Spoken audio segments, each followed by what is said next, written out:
Chapter 19.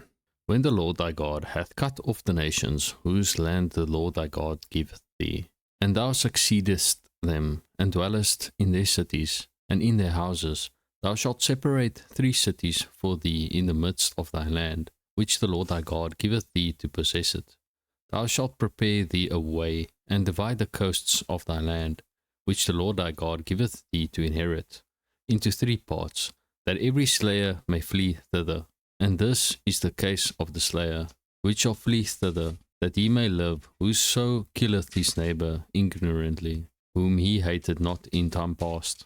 As when a man goeth into the wood with his neighbour to hew wood, and his hand fetcheth a stroke with the axe to cut down the tree, and the head slippeth from the helve, and lighteth upon his neighbour, that he die, he shall flee unto one of those cities and live, lest the avenger of the blood pursue the slayer, while his heart is hot, and overtake him, because the way is long, and slay him, whereas he was not worthy of death, inasmuch as he hated him not in time past.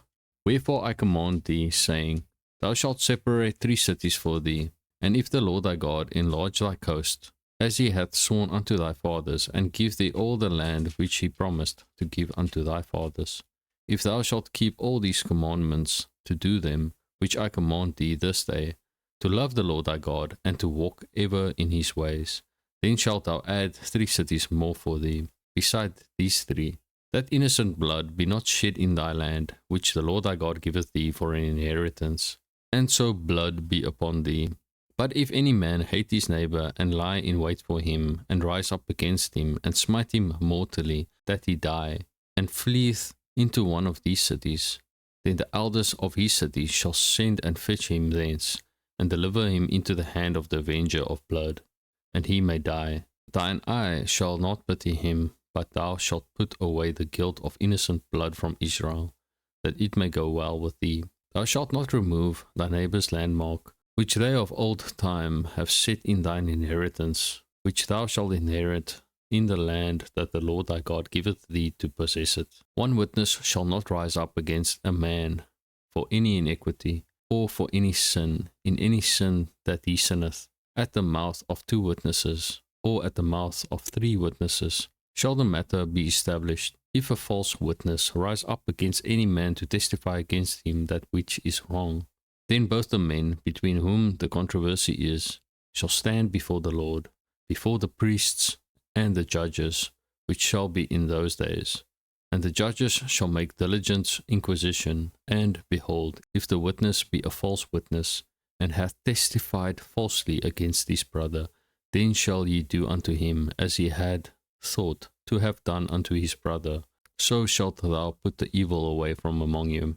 And those which remain shall hear and fear, and shall henceforth commit no more any such evil among you. And thine eye shall not pity, but life shall go for life, eye for eye, tooth for tooth, hand for hand, foot for foot. Chapter 20. When thou goest out to battle against thine enemies, and seest horses, and chariots, and a people more than thou, be not afraid of them, for the Lord thy God is with thee, which brought thee up out of the land of Egypt. And it shall be, when ye are come nigh unto the battle, that the priest shall approach and speak unto the people, and shall say unto them, Hear, O Israel, ye approach this day unto battle against your enemies. Let not your hearts faint, fear not, and do not tremble, neither be ye terrified because of them. For the Lord your God is he that goeth with you, to fight for you against your enemies, to save you. And the officers shall speak unto the people, saying, What man is there that hath built a new house, and hath not dedicated it? Let him go and return to his house, lest he die in the battle, and another man dedicate it. And what man is he that hath planted a vineyard, and hath not yet eaten of it? Let him also go and return unto his house, lest he die in the battle, and another man eat of it. And what man is there that hath betrothed a wife, and hath not taken her? Let him go and return unto his house, lest he die in the battle, and another man take her. And the officers shall speak further unto the people, and they shall say, What man is there that is fearful and faint-hearted? Let him go and return unto his house, lest his brethren's heart faint, as well as his heart.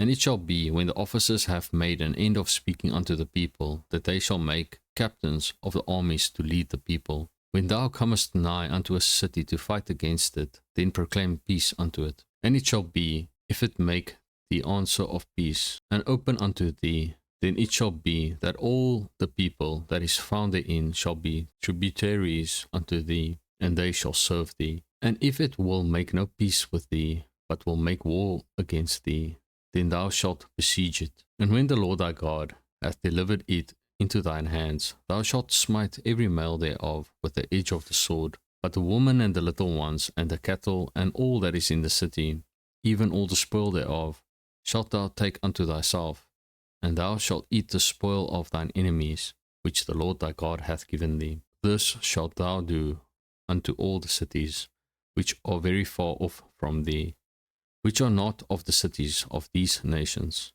but of the cities of these people, which the Lord thy God doth give thee for an inheritance. Thou shalt save alive nothing that breatheth, but thou shalt utterly destroy them, namely, the Hittites and the Amorites, the Canaanites and the Perizzites, the Hivites and the Jebusites, as the Lord thy God hath commanded thee, that they teach you not to do after all their abominations, which they have done unto their gods. So should ye sin against the Lord your God. When thou shalt besiege a city a long time, in mocking war against it to take it, thou shalt not destroy the trees thereof by forcing an axe against them, for thou mayest eat of them, and thou shalt not cut them down. For the tree of the field is man's life, to employ them in the siege. Only the trees which thou knowest, that they be not trees for meat, thou shalt destroy and cut them down, and thou shalt build bulwarks against the city that mocketh war with thee, until it be subdued. Chapter 21. If one be found slain in the land which the Lord thy God giveth thee to possess it, laying in the field, and it be not known who hath slain him, then thy elders and thy judges shall come forth, and they shall measure unto the cities which are round about him that is slain.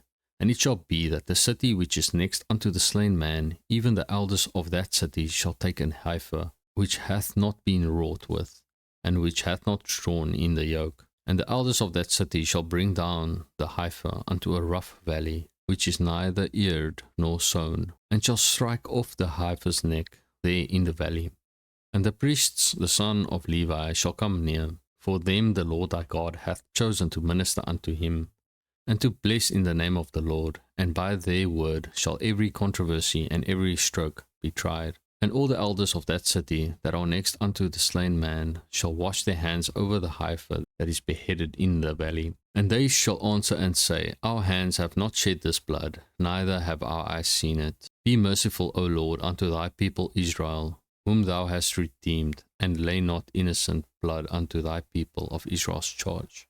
And the blood shall be forgiven them. So shalt thou put away the guilt of innocent blood from among you, when thou shalt do that which is right in the sight of the Lord. When thou goest forth to war against thine enemies, and the Lord thy God hath delivered them into thine hands, and thou hast taken them captive, and seest among the captives a beautiful woman, and hast a desire unto her, that thou wouldest have her to thy wife, then thou shalt bring her home to thine house, and she shall shave her head, and pare her nails, and she shall put the raiment of her captivity from off her, and shall remain in thine house, and bewail a father and a mother a full month.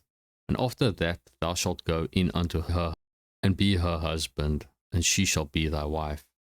And it shall be, if thou have no delight in her, then thou shalt let her go whither she will. But thou shalt not sell her at all for money, thou shalt not make merchandise of her, because thou hast humbled her. If a man have two wives, one beloved and another hated, and they have borne him children, both the beloved and the hated, and if the firstborn son be hers that was hated, then it shall be, when he maketh his sons to inherit that which he hath, that he may not make the son of the beloved firstborn before the son of the hated, which is indeed the firstborn. But he shall acknowledge the son of the hated for the firstborn, by giving him a double portion of all that he hath, for he is the beginning of his strength. The right of the firstborn is his. If a man have a stubborn and rebellious son, which will not obey the voice of his father or the voice of his mother, and that when they have chastened him, will not hearken unto them. Then shall his father and his mother lay hold on him, and bring him out unto the elders of his city, and unto the gate of his place. And they shall say unto the elders of his city, This our son is stubborn and rebellious. He will not obey our voice. He is a glutton and a drunkard. And all the men of his city shall stone him with stones, that he die. So shalt thou put evil away from among you, and all Israel shall hear and fear. And if a man have committed a sin worthy of death, he be to be put to death, and thou hang him on a tree. His body shall not remain all night upon the tree, but thou shalt in any wise bury him that day. For he that is hanged is accursed of God, that thy land be not defiled, which the Lord thy God giveth thee for an inheritance.